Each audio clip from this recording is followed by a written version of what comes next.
Hello YouTube gardeners, this is Alabama Gardening Girl with Learn to Grow, and today's video is going to be about how to grow tomatoes in a small garden space.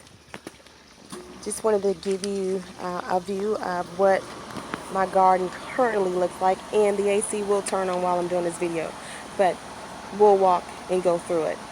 So what I want to first do is tell you how I first got started with my tomatoes. So I am in Alabama Zone 8, and I started my seeds indoors. I had a previous video on my old garden system where I started my seeds in the old garden, and that was back in February. I did not plant my tomatoes in the ground until late April. I wanted to make sure that we were clear of any frost or damage. So the first thing I had to figure out is what type of tomatoes did I want in my garden space. So I'm going to take you over to where I had my layout booklet. I know you may say this is a lot, but this is what I first start with. I start with what do I want to grow. So this was a list of tomatoes that I wanted to grow, and I keep this in a binder. And I also keep all of my tomato seeds in the binder as well. And I order my tomato seeds from Baker's Creek. So here are a few. I'll just let you see as I thumb through them that I decided that I wanted to have in my garden this year, along with choosing what I wanted to grow. And those are my Dobermans in the back. Of course, they'll make all kind of noise when I'm trying to do a video. The next thing was I laid out my areas that I was going to put my tomato plants or mount my tomato plants, and I'll get to that soon. But I did more of laying out where I wanted to place my tomatoes. So the squares here are basically representing the cattle panel trellis that I decided to do this year. So instead of me just staking them, I wanted to trellis them up on something. Trying to get to the next page. So here's different graphs of my layout. So okay, so that's enough of the view of what I decided. So of course the tomato selections that I have are all indeterminate tomatoes.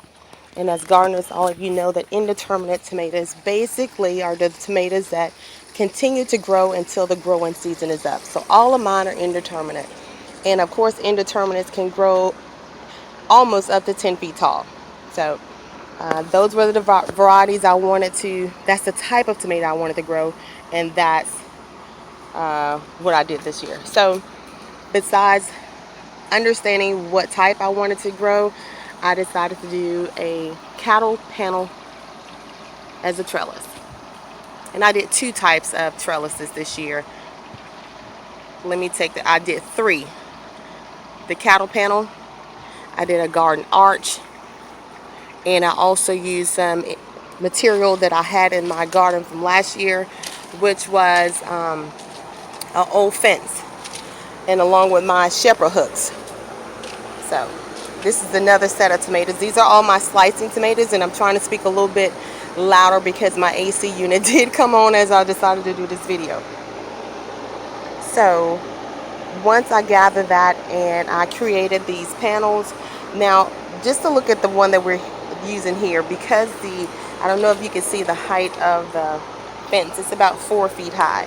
So what I had to do is I had to continue to trellis these tomatoes up by using garden rope. So the rest of my tomatoes on this, which are my slicing tomatoes, are on garden rope. So my slicing tomatoes that I did this year were Big Rainbow, Pineapple.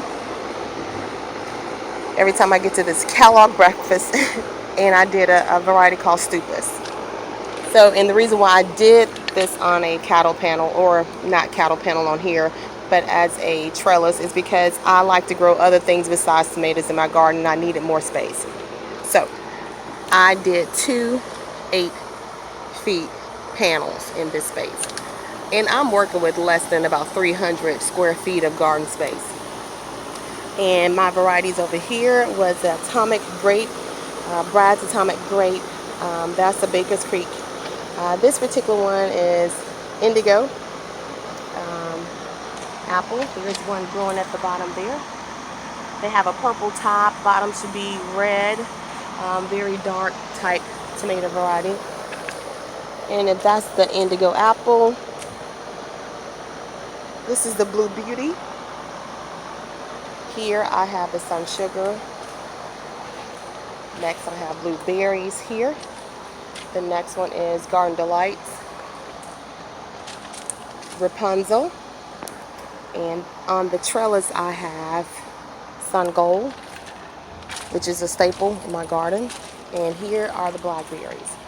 So besides knowing and having all the varieties, the first thing I made sure was, as far as my soil was concerned, that I had a lot of compost. I do have my own compost bin that I use, so I use a lot of compost this year.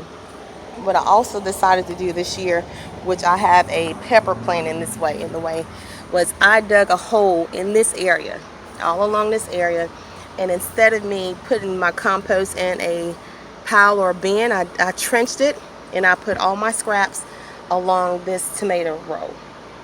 So that was another way to do my compost. And again, like I say, I started my seeds indoors back in February, and I planted these late April. So a few things to keep in mind when you're growing indeterminate. Determine what kind you want to grow, whether determinate or indeterminate. Determine how many, of course. And I babysit my tomatoes because I do want great success with my tomatoes. Just today I came out here to do a hornworm inspection. That means that I check my plants daily for disease or any type of damage from pests. And I did come out, and I should have had that on video, but I did have two hornworms that I grew. I mean, I did not grow hornworms. They were on my tomato plants. Like, I definitely don't want to grow a hornworm at all. But also keep in mind that these plants also give off what they call suckers. And I'm standing in front of the Garden Delight. And what a sucker is a additional plant that grows in between the V of two stems. So right here what we have is a sucker. So what I've been coming out here doing as well, because I'm limited in space, I do remove my suckers. Also, when I planted let's go back to when I first planted, and I'll go all the way down to the bottom. So when I first planted all my tomato plants, I made sure that I put the majority of the stem underground. So when I actually grew them, they were probably about from here to here. So I would have planted all the way here in the ground. That's because your tomato plants have roots all along the stem. Keep that in mind. And I removed all lower leaves. And removing the lower leaves will keep any infestations splashing from your soil onto the leaves, causing any other type of diseases. So keep in mind, keep all your lower leaves removed as much as possible. Also, to be successful in growing your tomato plants, when you first put them in the ground, make sure you water them deeply. They like deep watering, not often watering, because I have not watered these. Again, I fertilized them once, and when I do fertilize my tomato plants, I use a compost tea. What you're trying to do is not get a lot of nitrogen to get a lot of leaves, but you want a lot of flowers to get more fruit. So keep the nitrogen down, whatever you can. You know, you want some, but you don't want a lot of nitrogen. You don't want more than your as they call NPK. You don't want more than your P. So moving right along, of course, we talked about in my area when I decided to plant them. Also, the proper watering, the different types of trellises. And like I say, I babysit my tomato plants often, so I do come out here daily. If you can only give it 30 minutes just to come out here to make sure the leaves are clean, no pests have come out to destroy it, just to check on them, just to see what is growing on in your garden. So I just want to give you a little view. This is a Sun Sugar. This is my first year growing these, so a lot of tomatoes I'll test this year just to get an idea of whether I will resume growing them again. So again, like I say, look at my garden. This is it. This is all I have. So I have to be very mindful of what I'm going to grow and how I'm going to grow it. Um, I think and one other thing, staking them. So I normally keep my garden Velcro hanging, but if you notice this particular plant, I have garden Velcro here to keep it very loosely, but also attached to keep it intact with the trellis to direct it in the direction that I would want it to grow and to go, so it won't be all out in the aisles. And when I'm trying to pass through the small walkway that I have room to actually walk through, to make take a look at my tomato plants and make sure everything is growing well. So that's really about it that I can share so far that I've done. And I do have some form of mulch down here, which is I got some pine straw. I have a co-worker who has a pine tree and brought me their pine straw. So I do use a form of mulch as pine straw.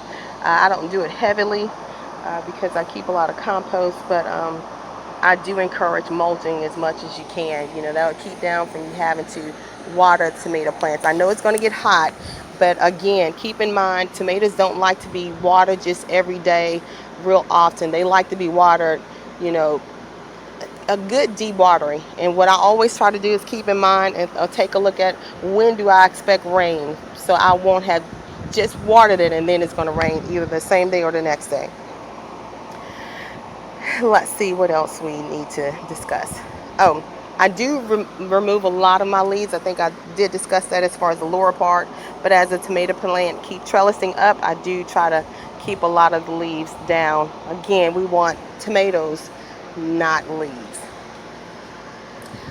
So that's about it in my small garden space. Again, anyone can be successful in growing regardless of the size space. Some people like to grow tomatoes in pots. I wasn't successful in just trying the tomatoes in the pot. The year that I did, I had a lot of blossoming rot because I at that time didn't understand and did not know to not water my tomato plants as often as I was doing, and it caused some blossoming rots, and that's because it leached out the calcium in the soil. So I hope this particular video was helpful. And go back and look at the old garden system that I have. I put a video out on how I started my plants indoors in the old garden system. And that's how I got them, to grow until it was time for me to put them out into my garden space. So if you like this video, give it a thumbs up. Also, if you want to see more videos, go ahead and subscribe to my channel. I do appreciate your support. And remember, I do have learn means let earth add resources naturally. Thank you for watching Alabama Gardening Girl with Learn to Grow, and have a successful garden year.